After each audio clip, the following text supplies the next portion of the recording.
Iranian President Mahmoud Ahmadinejad striking back, lashing out at President Obama, even lecturing him, while a top Iranian diplomat is now making an outrageous new accusation.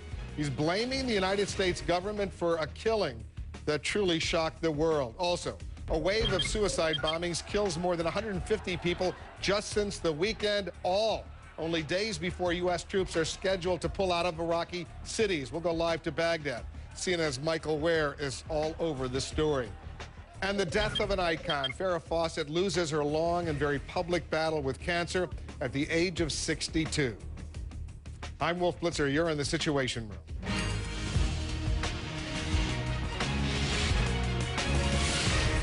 His country is in the midst of the most violent upheaval it's seen in 30 years, but it apparently is intimidating Iranian President Mahmoud Ahmadinejad.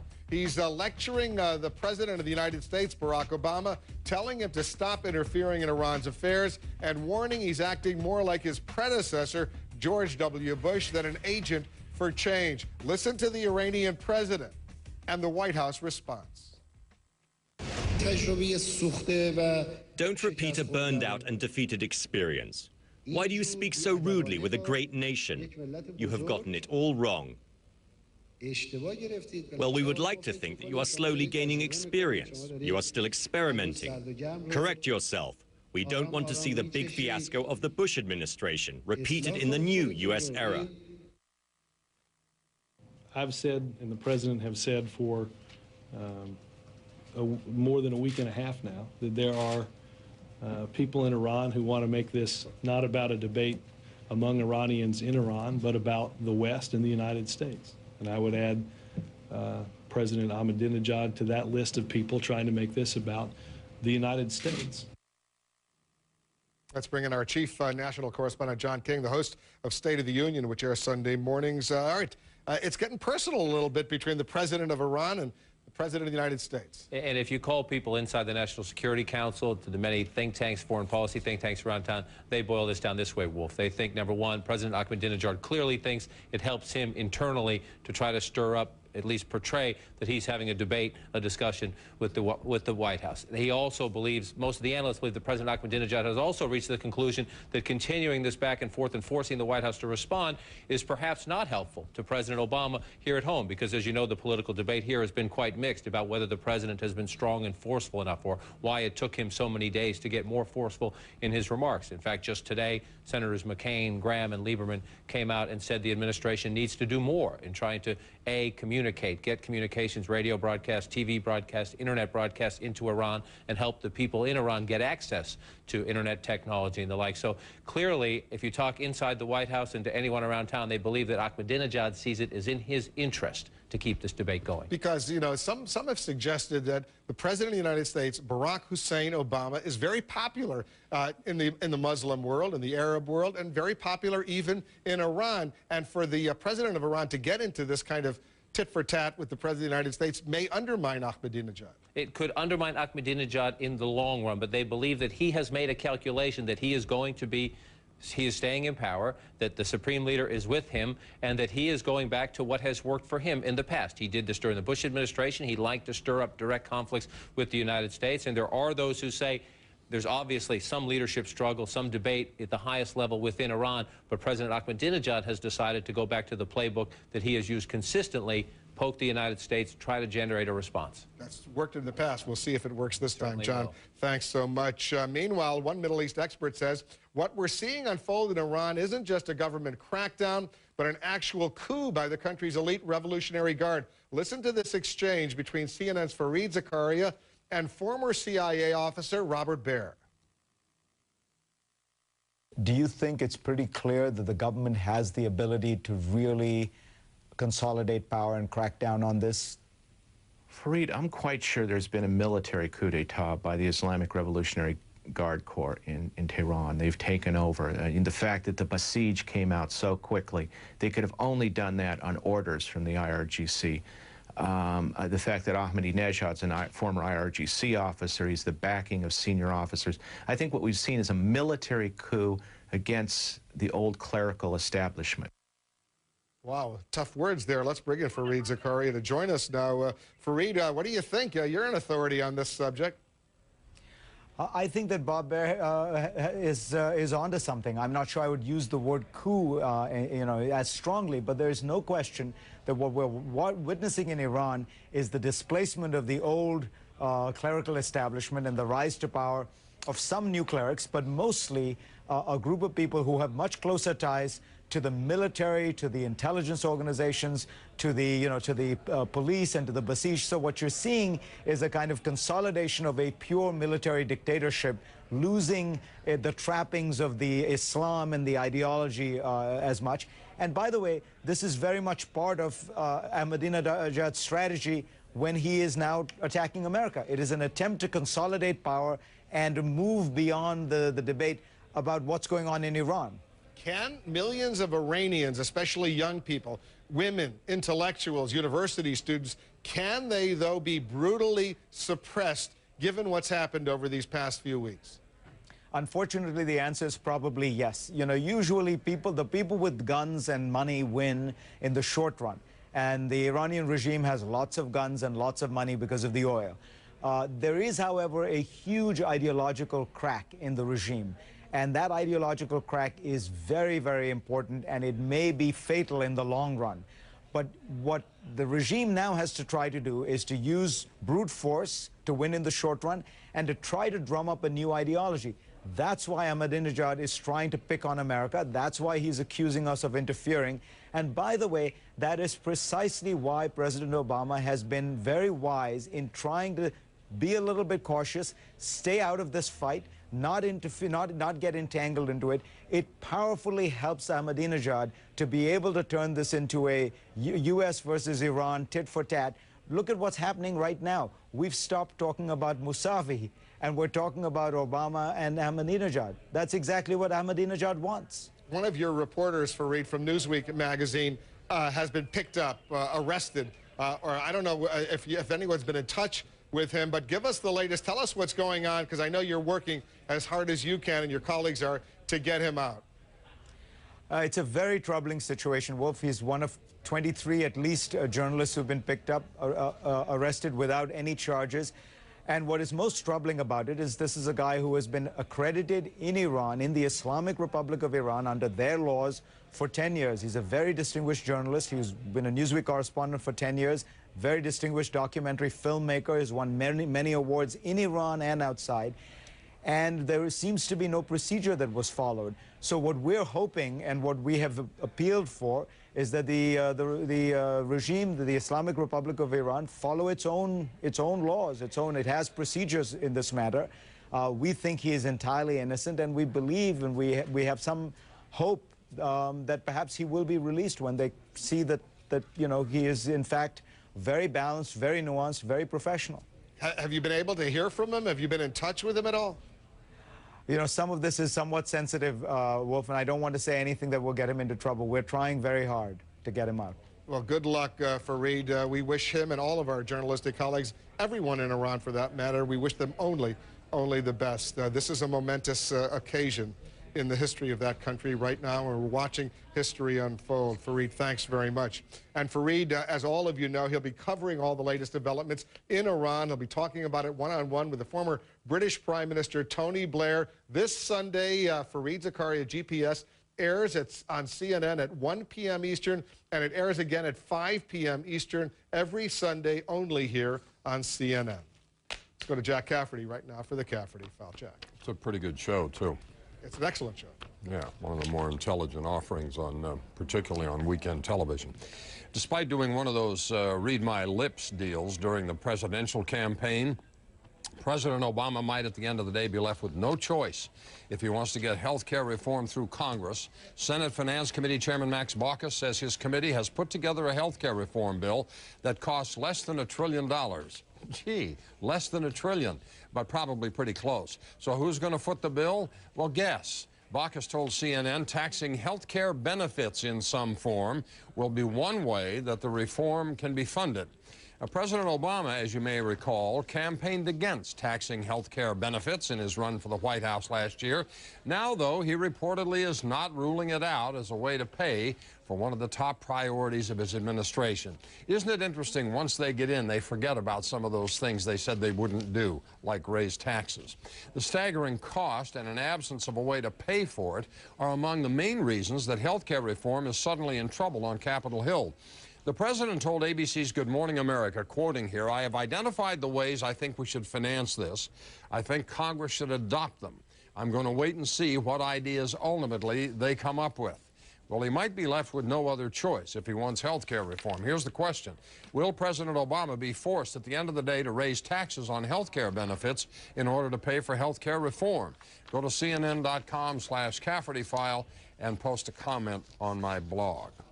Well, it was Bush 41 did that read my lips thing, right? Yeah, I remember. Didn't work out so well for him, did it? No new taxes. I remember. Yeah. Yeah. Okay, Jack, thank you.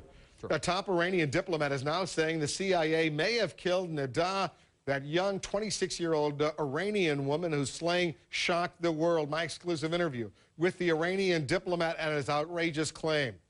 And a massive rally in North Korea. What brought 100,000 people into the streets?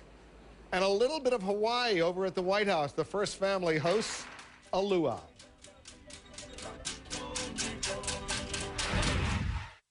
Would you like to go for a ride in that bike? Okay. Okay. Whoa, yeah. See, the terms require you to keep the bike in this predetermined space. If you want to take the bike out, I'm going to have to charge you a penalty. I can't really ride in this little space. Well, you can't ride very far. Even kids know an offer shouldn't come with ridiculous conditions. Why don't banks? We're Ally, a new bank whose no-penalty CD lets you withdraw all your money and bring it anywhere without a fee. It's just the right thing to do. Natural gas is a cleaner burning fuel, yet a lot of natural gas has impurities like CO2 in it. Controlled freeze zone is a new technology being developed by ExxonMobil to remove the CO2 from the natural gas so we can safely store it where it won't get into the atmosphere. ExxonMobil is spending more than $100 million to build a plant that will demonstrate this process. I'm very optimistic about it because this technology could be used to reduce greenhouse gas emissions significantly. Dear cat, gentle cat, your hair mixes with pollen and dust in the air. I get congested, my eyes itch. I have to banish you to the garden. But now with Zyrtec D, I have the proven allergy relief of Zyrtec, plus a powerful decongestant. I can breathe freer with Zyrtec D. So I'll race you to our favorite chair. I might even let you win. Zyrtec D lets me breathe easier, so I can love the air. Zyrtec D, behind the pharmacy counter. No prescription needed. Soon there'll be 1 trillion connected devices in the world. Can you hear them? Food is talking to store shelves. Cargo containers are talking to supply chains. Power lines are talking to the grid. Now that's smart. Systems that allow carrots to tell truck drivers how fresh they are. Roads alert cars about traffic patterns. Cars alert mechanics before they break down. When things communicate, systems connect. When systems connect, the world gets smarter. That's what I'm working on.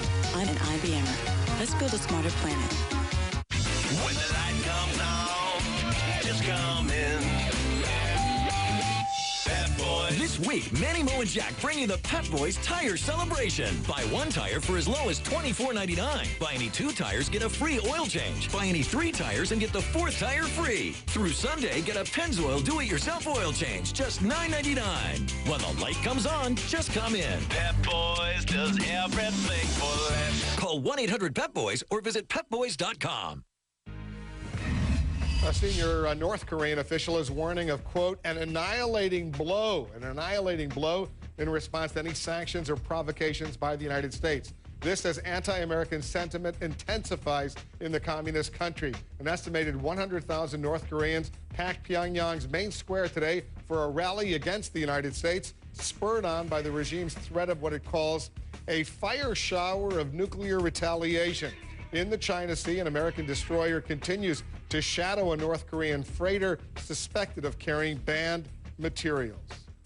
No let-up in the rising wave of violence across Baghdad. A car bomb exploded today at a southwest Baghdad bus station, killing 5 more people. The spike in deadly attacks comes as U.S. troops work toward their mandated withdrawal from all Iraqi urban areas by June 30th. That's next Tuesday. Let's go to Baghdad. CNN's Michael Weir is joining us now. Michael, what's really going on right now as we get ready for this complete withdrawal of U.S. military forces by next Tuesday? Well, Wolf, as we're preparing for this retreat of the forces into these pre-designated bases, and let's bear in mind it's already Friday here, so we're now down to 4 days here on the ground before this significant handover. The end of the American-led war in Iraq and the beginning of the Iraqi-led war. Well, all taking place against a backdrop of violence. Now, you referred to a car bomb here in Baghdad. Well, this evening there was another car bomb. This one was in the northern city of Mosul. Fortunately, it only killed 1 person. Now, the car bomb that you talked about was at a bus station.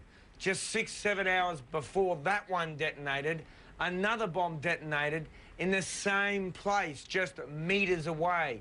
So the first one killed 2, the second killed 5 people. Just in Baghdad alone, we've had 9 people die today. And let's not forget, 9 US soldiers have been wounded today as well when their patrol was hit by not 1, but by 2 roadside bombs. We now have a confirmed report from the US military that another US patrol was hit by a roadside bomb. However, there was only minor damage. Iraqis are reporting yet another attack on Americans. That, however, has yet to be confirmed. All of the incidents involving the Americans, interestingly enough, are in eastern Baghdad or Shia-controlled areas. Conversely, all of the bombings, the assassinations, the mortar attacks, the shootings, all of this slaughter against the Iraqi civilians is happening by Sunnis in Shia areas. So it's like the Sunnis are attacking the Shia. The Shia, to some degree, have been lashing out at the Americans. The intent of all of this, it's part of a long-running campaign. There's Sunni extremist groups who are looking to bring us back to the bloodbath of the sectarian war. And it's heightening, it's intensifying on the cusp of the handover of the conflict here in Iraq. Wolf. Michael Weir, we'll check back with you tomorrow. Thanks very much. The countdown continuing towards next Tuesday. Next Tuesday, when all U.S. combat missions in Iraqi cities must be over with. The dangers, though, continue. Payback time for South Carolina's governor. He's now reimbursing the state for an official trip he took to Argentina that included a visit with his mistress. Plus, First Lady Michelle Obama is said to be seeking a bigger role in her husband's administration. What's going on? We'll talk about what she's doing and what she has in mind. Donna Brazil and Kevin Madden, they're standing by. In a changing world, who do you want by your side? A financial advisor who knows you and understands you. That's the commitment we call You and Us. UBS. Okay, listen up. I'm here to get the lady of the house back on her feet. OJ, veggies, you're cool. Mayo, corn dogs, you are so out of here. Because I'm reworking the menu, keeping her healthy and you on your toes. The complete balanced nutrition of Ensure, with 24 vitamins and minerals, antioxidants, and omega-3s. I see you, Cupcake. Ensure, nutrition in charge. I was getting depressed because of all the stress I was feeling at home. Had a poor credit score and the number would haunt me wherever I go. But I moved to a place where my credit could stink and nobody would care. I just wish that somebody had told me that place was a Renaissance fair. FreeCreditReport.com. Tell your friends, tell your dad, tell your mom. Never mind them and singing our songs since we first showed up with our pirate hats on. If you're not into fake sword bites, pointy slippers and green wool tights, take a tip from a knight who knows. FreeCreditReport.com. Let's go! Offer applies with enrollment in Triple Advantage.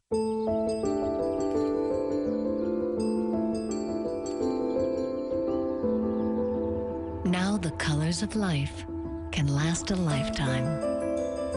Valspar, the beauty goes on. Jailed in Iran, freed American journalist Roxana Saberi tells Anderson Cooper dramatic details of reporting and justice in Iran. AC360, CNN Tonight, 10 Eastern. Last year, millions of people visited us, folks from all across the country. Howdy! Of all shapes and sizes. Saving time by comparing our Progressive Direct rates to those of other top companies. And saving money with our discounts and customized policies. Oh. Thanks for dropping in. Maybe it's time you visited Progressive.com. If you like saving money, you'll fit right in. Thank you. Thank you very much. You're welcome very much. Savings everyone can enjoy. Now that's Progressive. Call or click today. Hi, may I help you? Yeah, I'm looking for car insurance that isn't going to break the bank. You're in the right place. Only Progressive gives you the option to name your price. Here. A price gun? Mm-hmm. So I tell you what I want to pay. And we build you a policy to fit your budget. That's cool. Feel so empowered. Power to the people. The option to name your price. New and only from Progressive. Call or click today. Remembering an Angel, the late Farrah Fawcett, Larry Live tonight, 9 Eastern. Deborah Farrick is monitoring some other important stories incoming to the Situation Room right now. Deb, what's going on? Well, Wolf, the Obama administration is increasing support for Somalia's transitional government. The State Department says the U.S. is providing weapons to Somalian forces battling Islamic militants. Washington is concerned Somalia could become an al-Qaeda safe haven. In the Middle East, Hamas is urging the Obama administration to do more to bring about peace. The group's political leader says it does appreciate President Obama's new language towards Hamas, calling it a first step in the right direction. And in Israel today, 3 years since the capture of an Israeli soldier by Hamas-affiliated militants. This is Israeli media reports say Sergeant Gilad Shalit will soon be transferred to Egypt as part of an exchange. He has not been seen since his capture. Israeli officials had no comment on the reports. Wolf. Thanks very much, Deb. We'll get back to you. She was hailed first for her beauty, later for her talent, and in her final days for her courage. The actress Farrah Fawcett died this morning, losing a long battle to cancer. Here's CNN's A.J. Hammer. Proudly welcome to the Hollywood Walk of Fame, Miss Farrah Fawcett. Whoa! Farrah, baby. Farrah, look out! Farrah Fawcett will be remembered as one of the sexiest women of the 1970s. Her poster hung in the bedrooms of teenage boys around the country. Hi, fellas. What are you playing? And her breakout role as one of Charlie's Angels made her a star. Fawcett was born in Corpus Christi, Texas in 1947 and made her way to Hollywood as a 21-year-old. The blonde beauty was soon dating TV star Lee Majors and appearing in commercials and on various TV shows. She's Latrell. This is Miss Spring, my secretary. She married and became Farrah Fawcett Majors in 1973, and then she had her first big break. Once upon a time, there were 3 little girls who... In 1976, Charlie's Angels made its debut, and she was the blonde. The top-rated Aaron Spelling show about 3 female private detectives grabbed the nation's attention. Farrah's face started showing up on magazine covers and even lunchboxes, and a poster of her in a swimsuit sold millions of copies, becoming one of the iconic images of the 70s.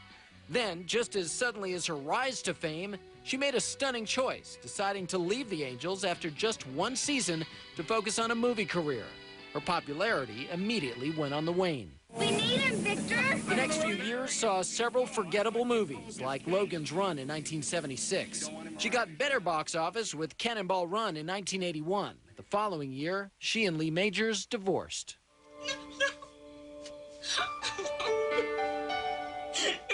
But she proved that she could be a serious actress in 1984's The Burning Bed. Fawcett took the role as a battered wife who kills her husband, a true story based on a landmark legal case. The role earned her an Emmy nomination, one of 3 in her career, though she never got to take home a statue. She also became involved in the longest romantic relationship of her life. She dated Ryan O'Neal for 15 years before the relationship ended in 1997. And although they never married, they did have a son, Redmond O'Neal. Fawcett continued to turn heads well into middle age. She continued to get roles on TV and in the movies, and shocked many by posing nude as she neared the age of 50. The magazine was one of Playboy's bestsellers. But as Fawcett approached her 60s, the spotlight turned away from Farrah the sex symbol to Farrah the celebrity battling cancer in 2006. The disease had spread. Suddenly, there were 9 tumors in my liver. The documentary Farrah's Story, which aired in May 2009, focused on Fawcett's battle to beat cancer and stay alive. Her courageous journey was cathartic in allowing Fawcett to finally tell her story in her own words to the world. A.J. Hammer, CNN, New York. 62 years old. She was shot to death in the streets of Tehran and became the face of the uprising in Iran. Now stories are filtering out that the family of that young woman known as Nida, their family members are paying a price for her posthumous fame. And the journalist Roxana Saberi was jailed in Iran accused of spying. She's free now and telling her story of fear and repression. And shaking things up on the White House lawn, the first family hosts a full-blown luau.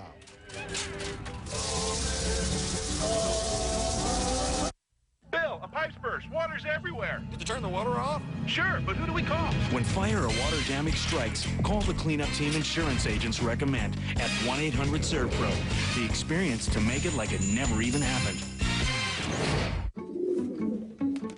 You have questions.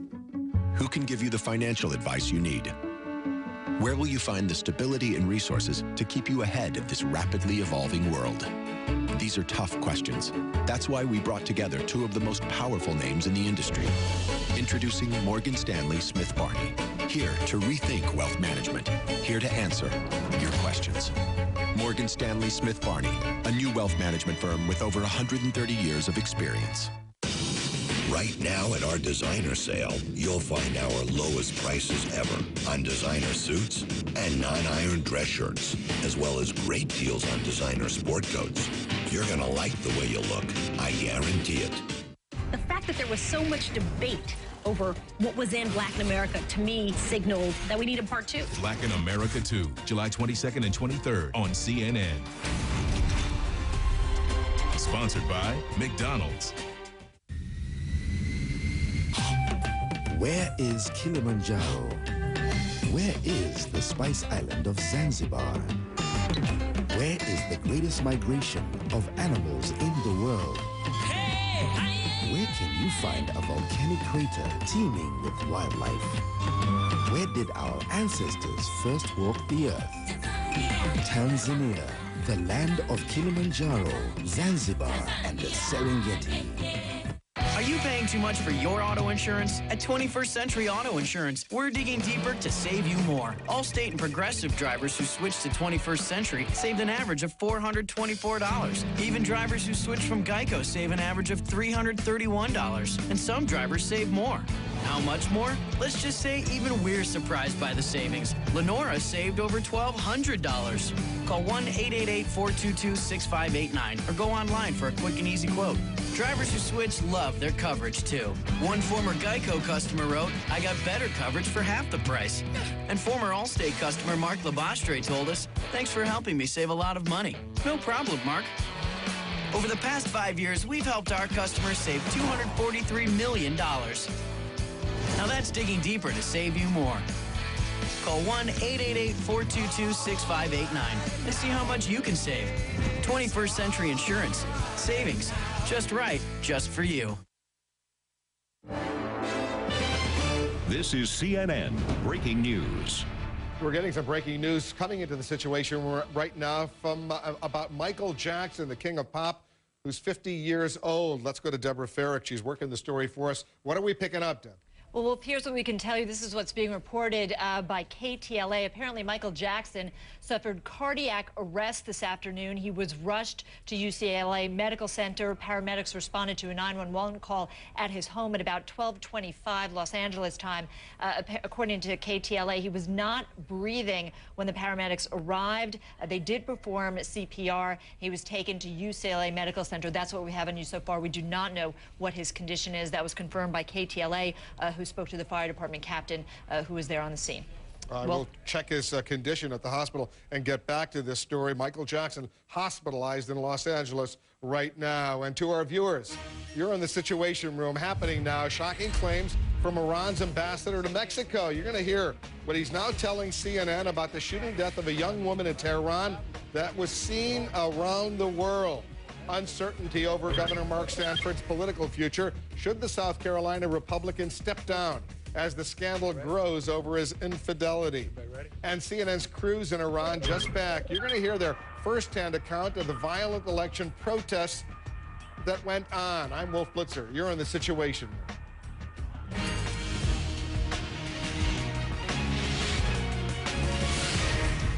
It was a killing that horrified the world and made a martyr of a victim. A young Iranian woman named Neda Sultan shot on the sidelines of a protest in Tehran. Now a shocking claim by Iran's ambassador to Mexico. He suggests the CIA is actually behind her death. Listen to what the ambassador told me just a short while ago.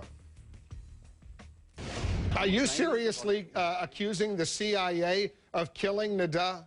آیا شما جداً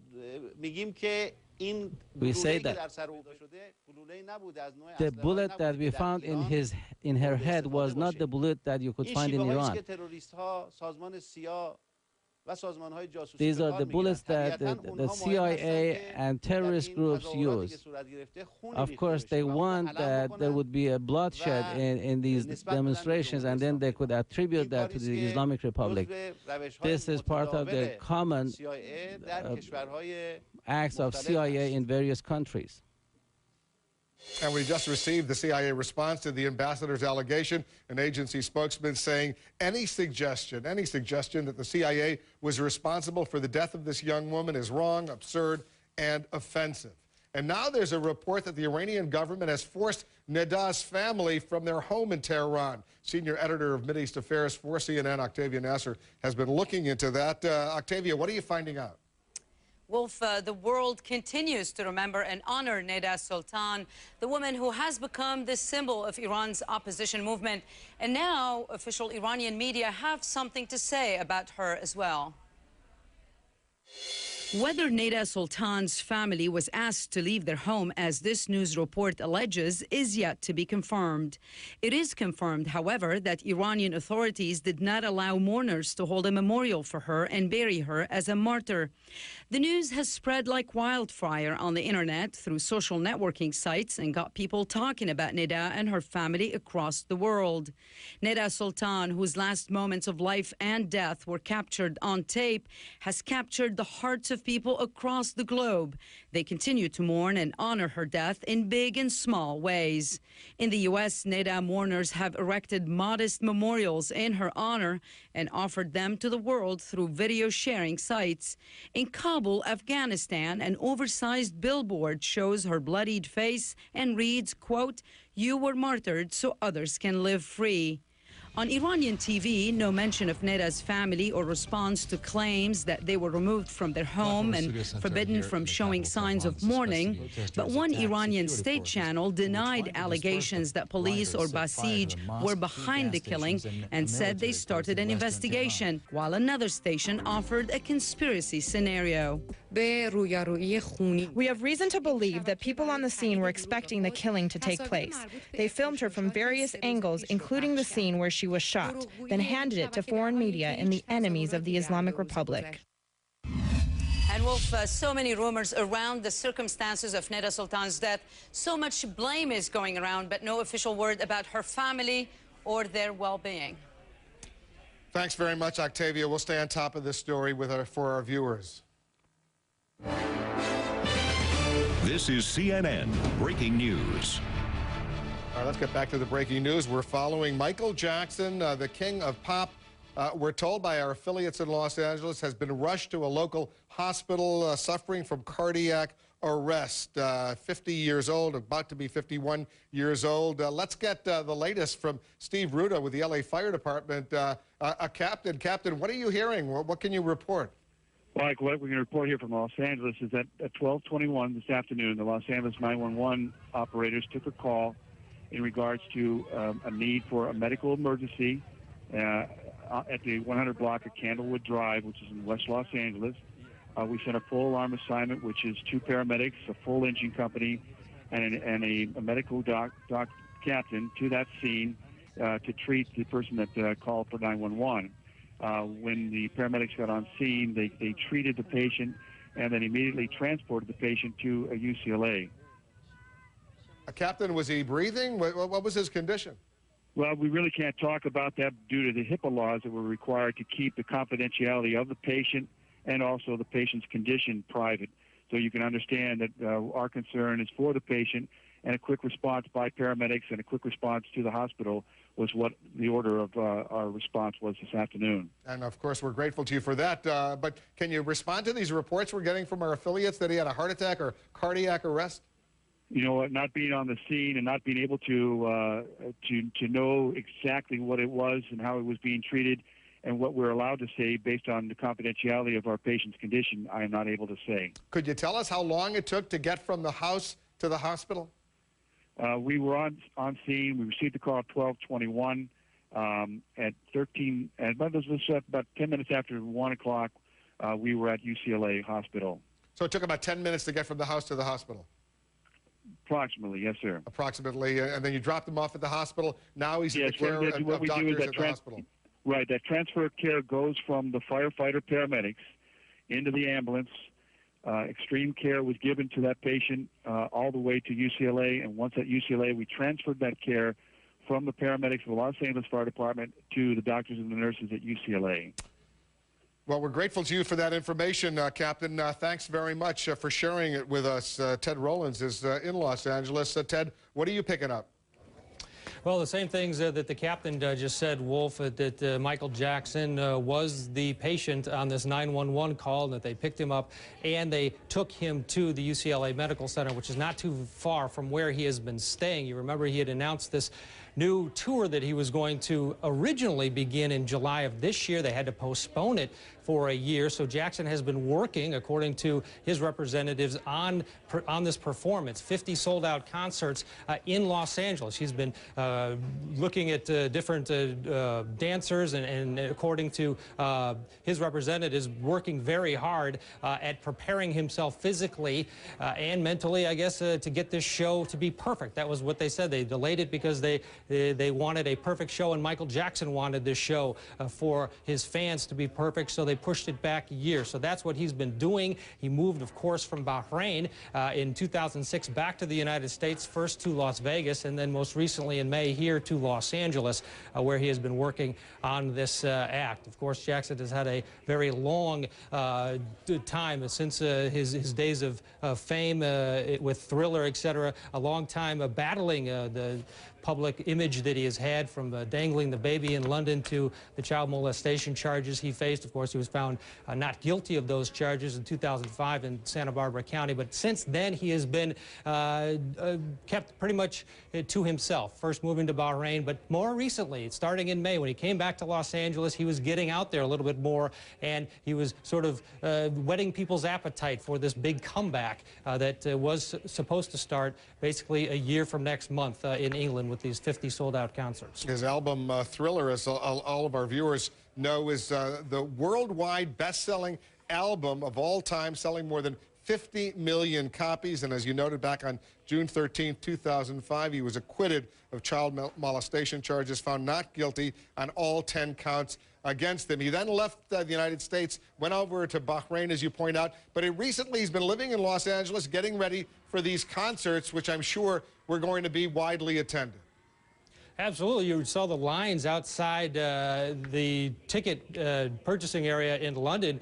People stayed up for days waiting in line for an opportunity to see Michael Jackson, and they had 50 concerts, all of them sold out in a matter of just minutes. So there was a lot of anticipation for this concert and for sort of Michael Jackson's reemergence. So then when they canceled the concerts and cited that they wanted it to be perfect, and there was a lot of speculation that physically Michael Jackson wasn't up to it at that point, and that's when he came back to Los Angeles, and as we said, was a little bit, he wasn't out and about like you know, maybe he was back in his heyday, but there were sightings of him. He would go to the odd event, and according to his people, he was working diligently, bringing people in to audition to be part of this, what he was calling basically a phenomenal experience that his fans were going to get starting next year in London. But then again, again. He was taken from his home in West Los Angeles, very close to the UCLA Medical Center, at about 12:20 this afternoon. And that is all the information we're being given right now. And with your interview just recently, Wolf, with the fire captain here, the information from the hospital is very restricted because of the confidentiality laws, the HIPAA laws. So at this point, all we can report is that he was transported from his home to the hospital, and that is where he is at this point. Stand by, Ted, because I want to bring in Jessica Yellen, our national political correspondent, but she covered that trial. She covered him over the years. You know, I don't know if he had a history of heart problems. Sure, he had a lot of other ailments over the years because those were widely publicized. But do you know, Jessica, if he had a history of heart disease? There were always rumors, Wolf, about instances where he was taken to the hospital, and there were rumors that there may have been heart problems, but no one ever confirmed, as far as I can recall at this moment, that he necessarily had heart issues. I can tell you the most relevant thing at the moment for me is that I met him once and had an exchange with him, and one of the things you notice when you talk to Michael Jackson is how exceptionally frail he was as a person. I'm a small person, and he's tiny, tiny. You feel like you could crush his hand just by shaking him. His face was covered in this deep, deep makeup that was the kind of makeup I'm told you use for burn victims because his skin was so thin. He spoke in an incredibly quiet, calm, quiet voice. There was just this overwhelming sense of frailty around him. And of course, that's the way the people around him also treated him. So you got the sense that this was a fragile person, and there were constant stories about his various health ailments that they did acknowledge. He personally talked about vitiligo, which was a skin condition he claimed he had, and part of the reason his skin tone changed, at least that's what he claimed. There had been other recent reports of other kinds of ailments, but obviously a man who was plagued ever since he had that accident. Remember when he was taping a Pepsi commercial, there was an accident, he was on fire, and then he talked about after that getting addicted to some painkillers, which led to a cascade of other health problems he's had ever since. Wolf. He had a spectacular career, as all of our viewers will remember. He was only 10 years old back in 1968. Jessica, when the Jackson 5 signed with Motown and they moved the family, it was a big family from Gary, Indiana to Los Angeles, and who lived through those years could ever forget the Jackson 5 and little Michael Jackson performing? But you know what? He was under enormous pressure, even at 10 years old, in the spotlight. It couldn't have been easy growing up. He talked about that frequently, the amount of pressure he was under, how his family, he felt, was very abusive in some ways. They would always debate among themselves what kind of pressure it was. But I'll tell you one thing, there were always reports of fighting among the family, different brothers and sisters not getting along. But when it came to any of them being in trouble, when he was in court, they all showed up. And they were there for Michael because he was the one that they all could connect around. And as you say, Wolf, it doesn't matter what age you are, what era you lived in, those Michael Jackson songs are just a touchstone for everyone because they resonate with a certain American story, an aspirational quality. The distinction that's so interesting is how hopeful and energetic and optimistic his songs were, when as a person he often seems so very sad himself. Yeah. What a talent, indeed. All right, Jessica, stand by. Our old friend, former CNN anchor Jim Moret is joining us on the phone right now. Jim, you covered him for a long time. First of all, are you hearing anything differently than we're hearing from our affiliates in Los Angeles, that he's been rushed to the hospital, apparently suffering from cardiac arrest? That's exactly what we're hearing as well, that he was apparently administered CPR in the ambulance, that a family member has been quoted as saying he's in bad shape, he's not doing well. We don't know anything beyond that.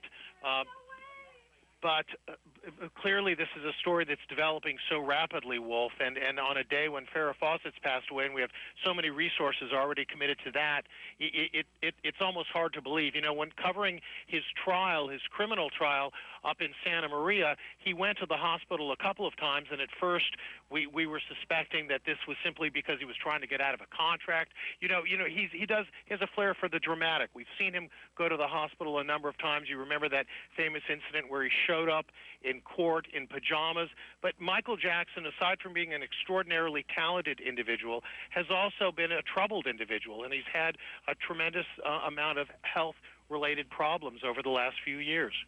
We want to welcome our viewers who are joining us not only in the United States, but around the world. We're covering this story for you, the hospitalization of Michael Jackson, the king of pop, 50 years old, almost 51 years old, apparently suffering from cardiac arrest. Jim O'Rea is still on the phone.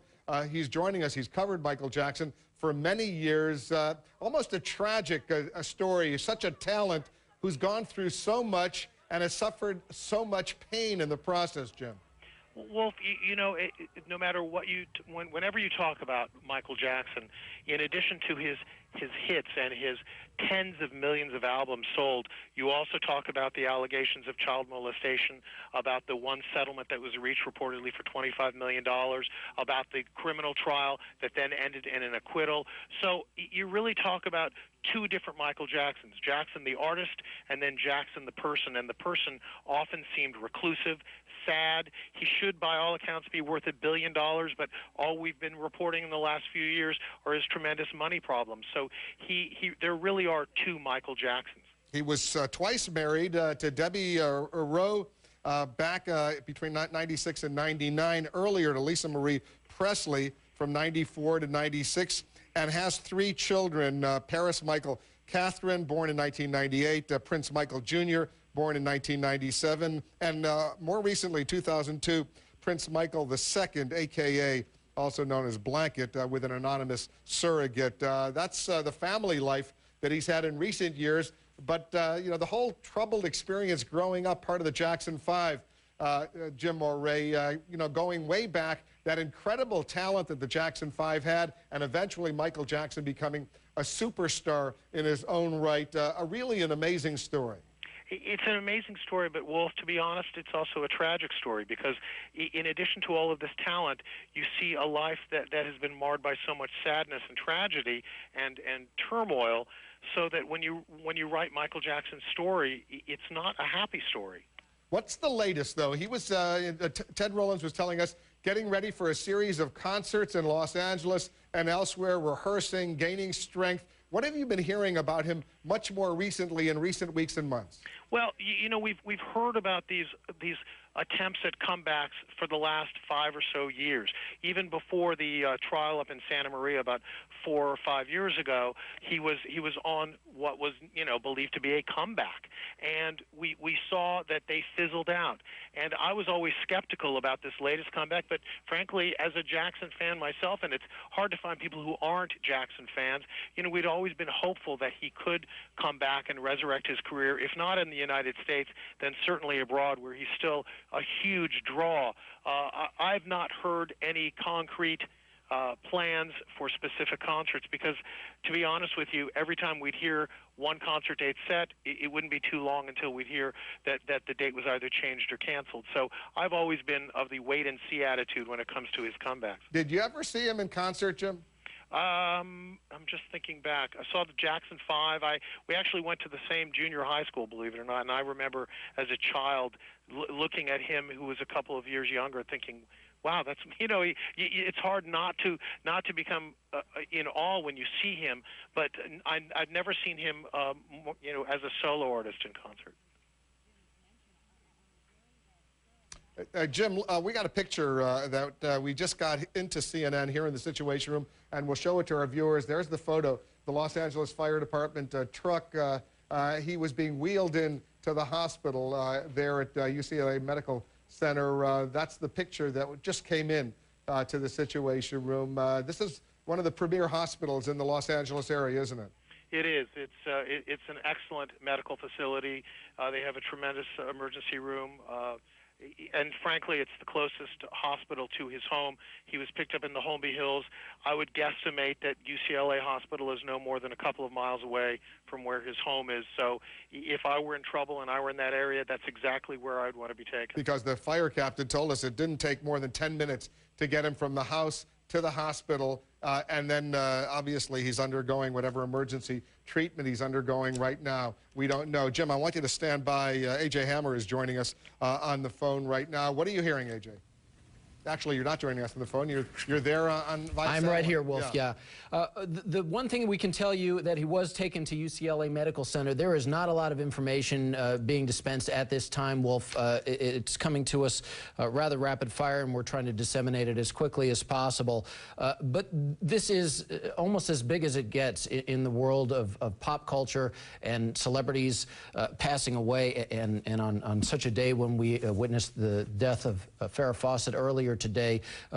Obviously, it comes quite unexpected. You've been talking with Jim Murray about Michael Jackson's plans to be appearing on stage. He had scheduled a number of shows in London that were supposed to take place. There were some delays in getting those underway, but all indications were those were going to go forward later on the summer, and he's been working very busily in Los Angeles in rehearsals for those concerts, Wolf.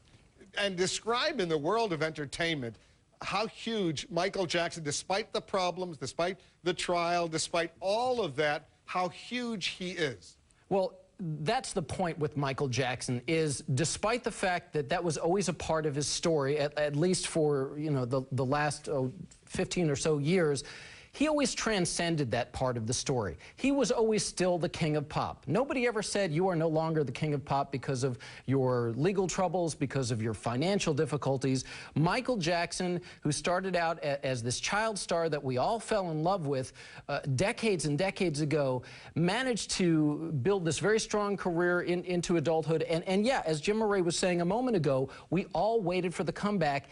And I think every single one of us, Wolf, in the entertainment business and fans alike, I think we all expected that one day he would actually be able to pull that off. And we really were looking forward to these concerts this summer because he seemed so singularly focused on showing the world that he still is, in fact, one of the biggest stars in the world. It is as big as it gets. Yeah, AJ, Jessica Yellen was just telling us she had met him a few years ago. He seemed so frail that she said you just even shake hands with him, it looked like he could just break down. He seemed so thin and frail with that high-pitched voice. You know, he never came across as all that healthy to me to begin with. But do you know if he had a history of any serious heart problems?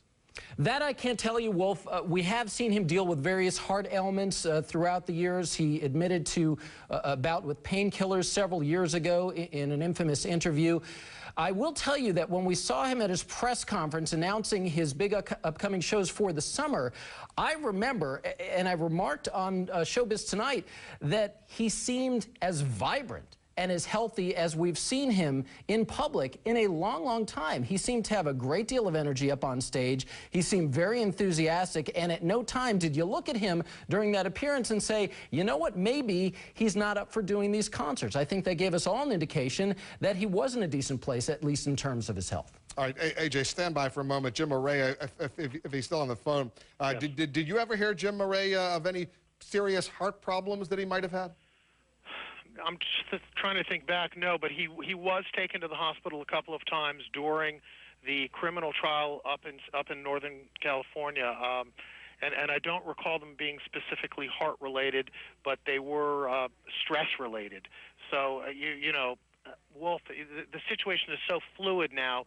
And things, we're getting different unconfirmed reports, frankly, that it doesn't seem that this is a stable or static situation. It's clearly developing. We're still trying to figure out what his condition is right now, but I'm not aware of any specific heart condition that Michael Jackson may have been suffering. It's a sad story because the guy is so talented, and all of us who grew up watching Michael Jackson ever since he was a little boy with the Jackson 5 and became a huge star with Thriller and all of that. Heart goes out to him and his family. Michael Jackson, just to recap, for those viewers who may just be joining us right now here in the United States or around the world, we've been told by the LA Fire Department that he was rushed by paramedics to UCLA Medical Center just a little while ago. There's a picture of the arrival. He's wheeled in to the emergency room over there. Our affiliates tell us he was suffering from cardiac arrest. And as a result, he's been moved in, and he's inside that hospital. the UCLA Medical Center right now. Deborah Farrick is getting some more information. Deb, what are you picking up? Well, you know, Wolf, as early as really last month, there were rumors that Michael Jackson was suffering from some health problems. At the time, the rumor was that he had skin cancer. Back in December, there was a rumor that he was having respiratory illness and possibly even needed a lung transplant. Now, each time, the Jackson camp tamped down on those rumors, but many people thought that those were to blame for him canceling and delaying some of these concerts that were supposed to take place. And again, the timeline, some of the concerts that were supposed to take place in July, in fact, postponed all the way to March of 2010. The rumors swirling around all this did prompt his promoter to actually say that, in fact, Michael Jackson's health was good at the time, and that's not why they wanted to delay it. But Michael Jackson has had a history of various health problems. For example, back in 1993, he was diagnosed or came out publicly with that rare skin disease, the vitiligo, which causes a person to lose all pigment throughout their body. Then back in the mid-1980s, he was diagnosed with a form of lupus, but that lupus went into remission. Not clear whether, in fact, whether that kicked up again. All of this speculative right now. All that's known is that he did go into cardiac arrest and that the paramedics had to revive him when they arrived. Now, he has had multiple plastic surgeries. He is admitted to rhinoplasty and also a chin implant, though there's speculation that he had many, many more. And of course, there's the element of mental and physical abuse, which he's talked about or avoided talking about vis-a-vis his family. So again, all of these sort of compiling up to build the health history of Michael Jackson right now, but the hospital can't confirm some of it because of laws that really guarantee a patient's privacy. But again, those health rumors really over the last 7 months. Wolf? All right, stand by, because I want to go to Elizabeth Cohen, our medical correspondent, who's also monitoring this developing story. The breaking news coming out of Los Angeles right now that the king of pop, Michael Jackson, 50 years old, has been hospitalized, apparently suffering from serious cardiac arrest. Elizabeth, what are you hearing?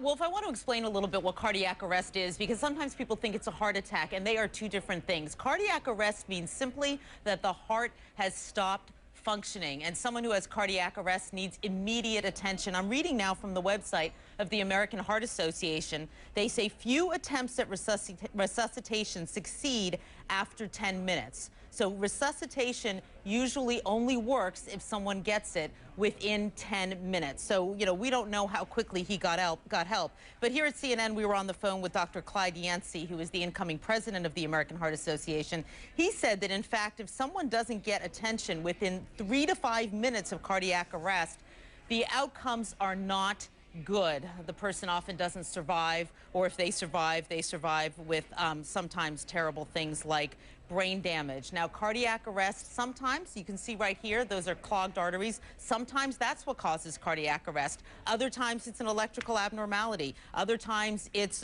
drug abuse. There can be lots of different reasons for cardiac arrest. So basically what I hear you saying, Elizabeth, is that a cardiac arrest is much more dangerous than a heart attack. In many ways. I mean, obviously, even with a heart attack, you want to get help as quickly as you can, but it doesn't necessarily have to be within 3 minutes. But with cardiac arrest, you really need to get help. If it's more than 10 minutes without help, the chances of resuscitation are not very good. Because we were told that it took about 10 minutes for those paramedics to drive him from the house to the hospital, but we don't know how long he may have been suffering from cardiac arrest inside the house before the paramedics got there to take him to the hospital.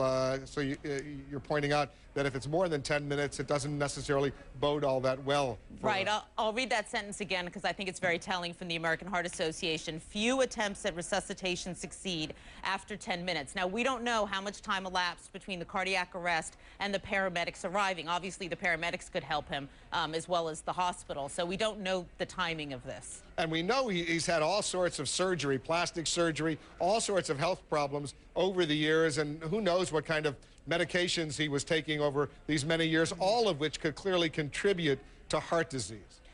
Correct. They could contribute to heart disease and also contribute to his ability to survive a cardiac arrest. People with chronic conditions, and it's not really clear to me what chronic conditions Mr. Jackson has, but people with chronic conditions are less likely to survive a cardiac arrest. It's a story that we're not going to leave right now. Michael Jackson hospitalized. He's at UCLA Medical Center are right now undergoing emergency treatment, was taken there just a little while ago. We're watching this story very, very closely. The LA Fire Department, the paramedics, they brought him to UCLA Medical Center from his home in Los Angeles just a little while ago. Jeffrey Toobin, I want to bring him in.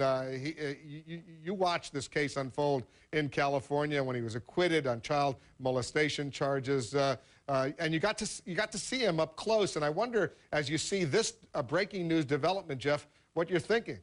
Well, what I'm thinking is that it's surprising but not shocking, because he was one of the most unhealthy-looking people I had ever seen. I remember on the first day of his trial, I sat in about the third row, and his skin had an unearthly pallor. He was very, very skinny. The trial at several points was delayed because of some sort of illness that he had.